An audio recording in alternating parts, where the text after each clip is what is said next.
عشرہ ذی الحجہ کی بہت ساری فضیلت آئی ہے،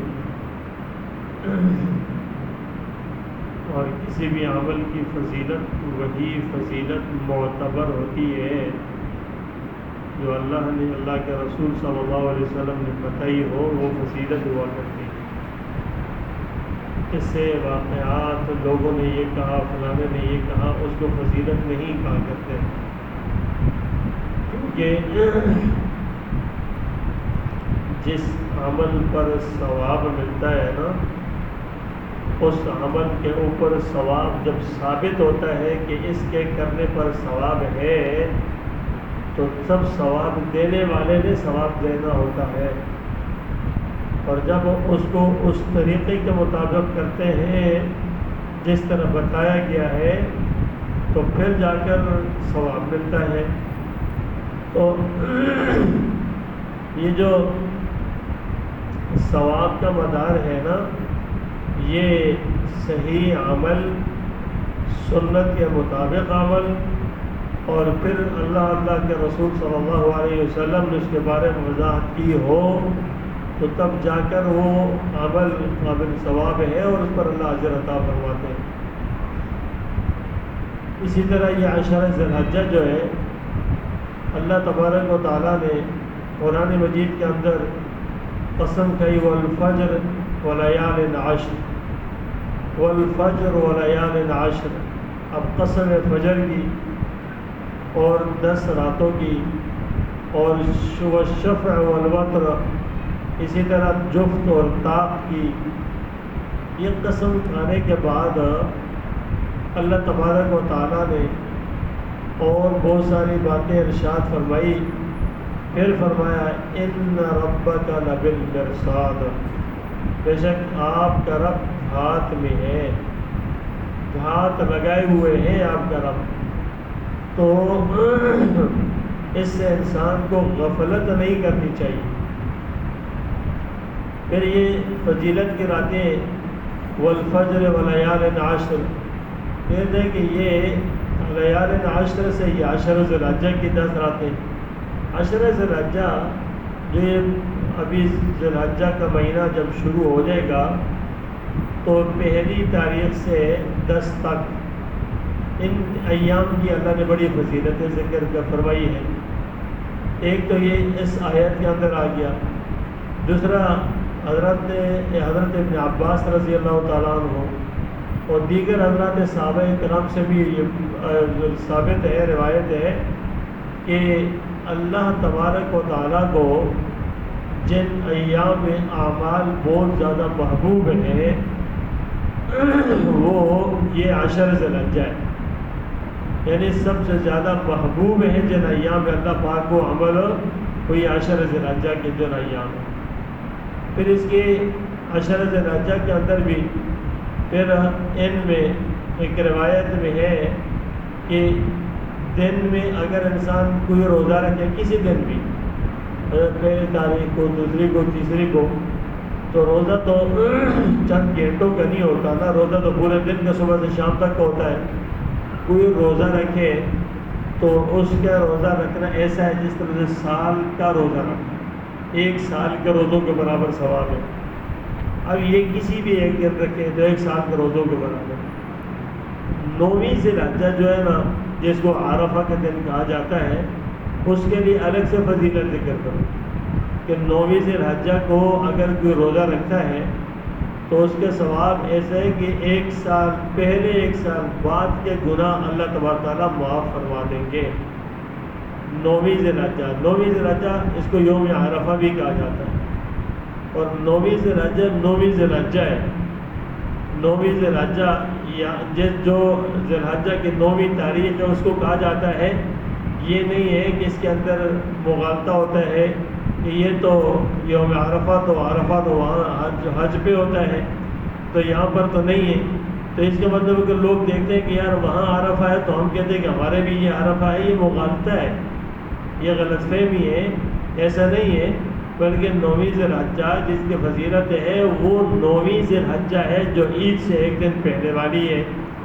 تو اس طور پر اس دن اگر کوئی روزہ رکھتا ہے تو اس کو روزوں کے رکھنے کے اوپر ثواب ہے کہ اللہ پاک 1 سال بعد 1 سال پہلے کے گناہ اللہ معاف فرما دیتے، ان کے لیے کفارہ بنا دیتے۔ اور پھر فرمایا کہ ان ایام میں، یہ جو ایام ہیں عشر ذی الحجہ کے، ان کی راتوں میں اگر کوئی آدمی عبادت کرتا ہے، راتوں میں عبادت کرتا ہے، تو فرمایا اس کا ثواب اتنا ہے جس طرح لیلۃ القدر میں عبادت کرنے کا، جس طرح لیلۃ القدر میں عبادت کرنے کا۔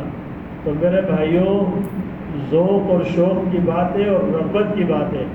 اگر انسان اتنی بڑی فضیلت کو سامنے رکھتا ہے نا، تو وہ کوئی تدبیر سوچتا ہے کہ یار میں ہر رات میں عبادت کروں تاکہ رات کی عبادت کا مجھے اجر مل جائے، اور اتنا بڑا اجر ہے۔ دیکھیں وہاں تو لیلۃ القدر جو رمضان کے اندر جو آخری عشرے میں راتوں میں ہے، متعین نہیں ہے کہ پتہ نہیں کس رات میں، تو انسان اس کی تلاش میں لگا رہتا ہے، ہر رات میں عبادت کرتا ہے یا اعتکاف کے اندر بیٹھ جاتا ہے تو اللہ اس کو نصیب فرما دے۔ لیکن یہاں تو آپ صلی اللہ علیہ وسلم کے ارشاد کے مطابق ہر رات میں متعین ہے کہ جس رات بھی وہ عبادت کرے گا اس کو اتنا ثواب ہے جس طرح لیلۃ القدر میں عبادت کا ثواب ہے۔ تو یہ تو متعین ہے کہ بھائی یہ ہے جس رات میں بھی کرے۔ اب رات کو انسان کیا کرے، اس کو کیسے اب رات کو عبادت میں گزارے؟ تو اس کے لیے بھی اللہ والوں نے آپ صلی اللہ علیہ وسلم کے ارشادات کی روشنی کے اندر نسخے بتائے کہ تم اس رات کو کس طرح قیمتی بنا لو، کس طرح قیمتی بنا لو۔ تو ایک تو یہ ہے کہ انسان رات کو تہجد کے لیے اٹھ جائے، رات کو تہجد کے لیے اٹھ جائے۔ اب رات کو اگر تہجد کے لیے اٹھ کر یہ آدمی تہجد پڑھ لیتا ہے کسی بھی رات میں، تو اس کو اتنا ثواب ہے جس طرح سے لیلۃ القدر میں عبادت کا ثواب ہے۔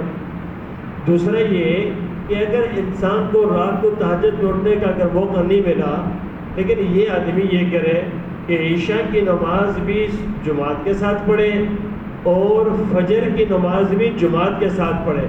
حدیث میں آتا ہے آپ صلی اللہ علیہ وسلم نے فرمایا جس نے عشاء کی نماز جماعت کے ساتھ پڑھی گویا کہ اس نے آدھی رات تک عبادت کی، جس نے فجر کی نماز پڑھی گویا کہ اس نے پوری رات عبادت کی۔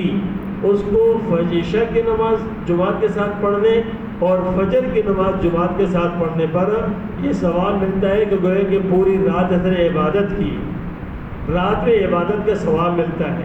تو یوں بھی انسان تدبیر کرے نا، کوشش کرے کہ میں کر لوں، تو دیکھیں نہیں ہے تو آج کل ویسے بھی انسان کافی لیٹ سوتا ہے اور چلتے چلتے 12 بج گئے، کسی کا اس سے بھی زیادہ ہو جاتا ہے، تو بھائی اس وقت انسان 2 رکعت نماز تہجد کی نیت سے پڑھ لے۔ اب یہ تو نہیں کہ بالکل آخر میں اٹھنا افضل ہی عمل ہے، افضل وقت ہے کہ آخری پہر میں اٹھنا، لیکن اس وقت بھی سوتے وقت بھی 12 بجے 1 بجے بھی سو رہا ہے تو اس وقت بھی 2 رکعت نماز وضو کر کے پڑھ لے تہجد کی نیت سے، اللہ تبارک تعالیٰ اس کو بھی عبادت کا ثواب دے گا۔ تو انسان کے اندر شوق ہونا چاہیے۔ آپ صلی اللہ علیہ وسلم نے فرمایا کہ یہ جو رات ہے کثرت سے تسبیح تحلیل تحمید کرو، یعنی سبحان اللہ کہیں، لا الہ الا اللہ کہیں۔ اب دیکھیں ایک لا الہ الا اللہ کہنے پر 100 مرتبہ سبحان اللہ کوئی کہتا ہے نا تو 100 غلام آزاد کرنے کا ثواب ہے، 100 غلام آزاد کرنے کا ثواب۔ اب انسان تسبیحات کہیں سبحان اللہ الحمدللہ لا الہ الا اللہ اللہ اکبر، تو یہ تسبیحات کے اندر لگا رہے، جب بھی موقع ملا تو یہ کہیں۔ تو میرے بھائیوں دوستوں بزرگوں یاد رکھیں خطرناک عمل، آپ صلی اللہ علیہ وسلم نے ارشاد فرمایا تمہیں بہت خطرناک بیماری نہ بتاؤں؟ آپ نے فرمایا خطرناک بیماری نہ بتاؤں؟ فرمایا بالکل۔ آپ نے فرمایا خطرناک بیماری گناہ کرنا ہے، خطرناک بیماری گناہ کرنا ہے۔ اب لوگ گناہ کو تو کچھ سمجھتے نہیں، مثال کے طور پر تھوڑی بہت عبادت کر لی تو وہ گناہ سے نہیں بچ رہے، وہ گناہ سے نہیں بچ رہے، گناہ کی طرف توجہ نہیں کہ یار میں گناہ سے بچ جاؤں، اپنے آپ کو بچا لوں، یہ نہ کروں۔ یہ خطرناک بیماری ہے، خطرناک بیماری ہے. اور پھر آپ صلی اللہ علیہ وسلم نے فرمایا کہ میں تمہیں اس کا علاج نہ بتاؤں، اس کا علاج نہ بتاؤں. یہ جو خطرناک بیماری، اس کا علاج فرمایا توبہ کرنا. اس کا علاج کیا ہے؟ توبہ کرنا.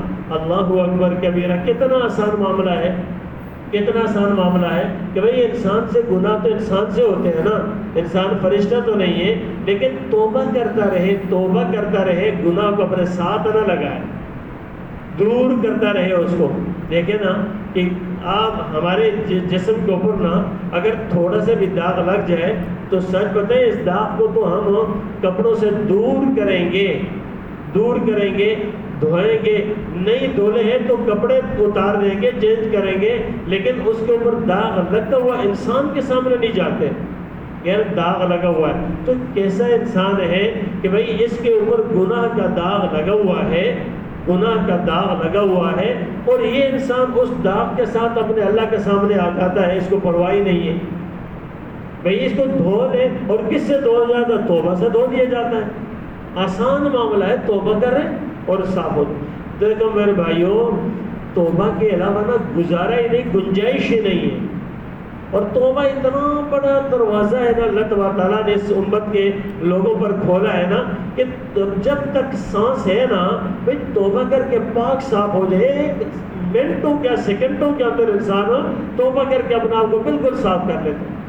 تو ان ایام کے اندر دو پہلو ہیں، کرنے کا، چھوڑنے کا.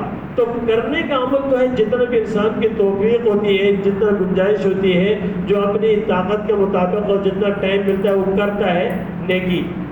اور اگر یہ نہیں ہے تو بھائی گناہ تو چھوڑے نا، گناہ تو نہ کرے نا، اس کی طرف اس پر مسلط نہ ہو. ہمارا عالمی یہ ہے کہ ہم گناہ کرتے رہتے ہیں. مثلا دیکھیں جھوٹ کو لوگ نہیں چھوڑتے ہی نہیں ہیں. بات بات میں جھوٹ بول رہے ہوتے ہیں، غیبتیں کر رہے ہوتے ہیں، حسد موجود ہے، تکبر موجود ہے. کیا گناہ انسان اپنے اندر نہیں لیتا، لیکن چھوڑنے میں نہیں. یار چھوڑ تو میں توبہ طائب ہو جاؤ، یا اللہ میری توبہ اس گناہ سے، یا اللہ اس فلانا سے میری توبہ. آنکھ کا گناہ کتنا زیادہ ہے، کان کا گناہ کتنا زیادہ ہے، انسان کے دل و دماغ سوچ فکر کے گناہ کتنے زیادہ ہے. ایوان اگرچہ اللہ تبارک تعالیٰ سوچ کے گناہ کو، ارادے کے گناہ کو لکھتے نہیں ہیں، مہربان اللہ کی مہربانی ہے، وہ لکھتے نہیں ہیں. ہاں اس وقت کہ جس وقت انسان حد کرتا ہے اور اس کو عمل میں لاتا ہے، یا زبان سے بول دیتا ہے یا عمل سے کر لیتا ہے، تو پھر اس کو لکھنے کا حکم ملتا ہے کہ اب لکھ لو اس کو، لیکن ایک ہی گناہ. تو اس لیے ہمیں اس سے بچنا چاہیے.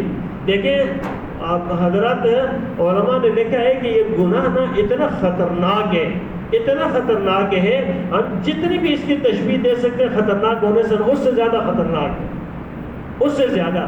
مثال کے طور پہ جو آدمی گناہ کرتا ہے اس کی مثال ایسی ہے جس طرح زہر کا ایک قطرہ پی لینا. اب زہر زہری ہے نا، وہ ایک گھونٹ پیے ہے، ایک پیالہ پیے ہے، ایک قطرہ پیے. جس طرح فرمائے کہ چنگاری ہے نا آگ کا، ایک آگ کے شعلہ ہے کہ چنگاری، آگ کی چنگاری کو اپنے کپڑوں میں لے لینا تو وہ بھی تو جلائے گی نا. کپڑا جلا تو اس نے بھی جلانا ہے، شعلہ زیادہ جلائے گا، چنگاری بھی جلائے گی. اگر اسے چنگاری سے بھڑک اٹھی تو پورا کا پورا انسان جو ہے جل سکتا ہے. اسی طرح فرمایا کہ جس طریقے سے سانپ کے بچے کو، سانپ نہیں، سانپ کے بچے کو اپنے پاس رکھنا، اسے کہنا سانپ ڈستا ہے زہریلا، اس طرح اس کا بچہ بھی اسی طریقے سے. تو گناہ ہے، گناہ کو ہلکا نہیں سمجھنا کہ انسان کہتے ہیں یہ چھوٹا ہے یہ بڑا. ہم اکثر کیا کرتے ہیں، اللہ اکبر کبیرہ، ہم کیا کہتے ہیں یار سنت تو ہے نا، بہت سارے عمل کو چھوڑ دیتے اس لیے یار سنت تو ہے نا، واجب تو نہیں ہے نا، فرض تو نہیں ہے نا، سنت ہے. یہ انسان کی کتنی دلیری ہے کہ رسول اللہ صلی اللہ علیہ وسلم کے طریقے کو، آپ کے سنت کو اتنا ہلکا سمجھ رہا ہے. یار سنت تو ہے نا، کوئی بڑا عمل تو نہیں ہے نا، کوئی لازم تو نہیں ہے نا، فرض نہیں ہے، چھوڑ دیے تو کیا حرج پڑتا ہے. یہ انسان کی دلیری ہے جو سنت کو ہلکا سمجھ رہا ہے.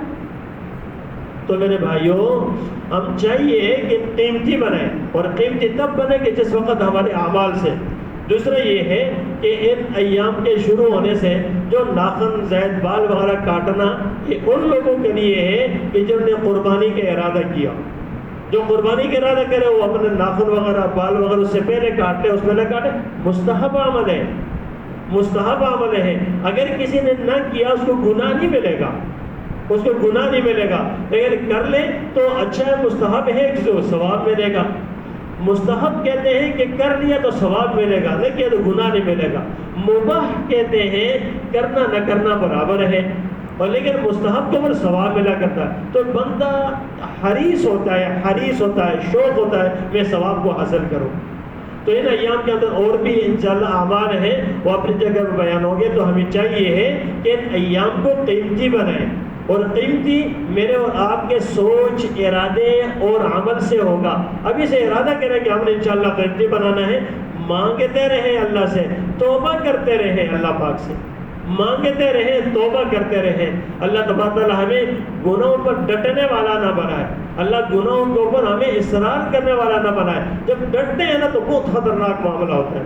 اللہ تبارک تعالیٰ ہمیں ان ایام کو قدر قیمت کو جان کر عمل کرنے کی توفیق عطا فرمائے۔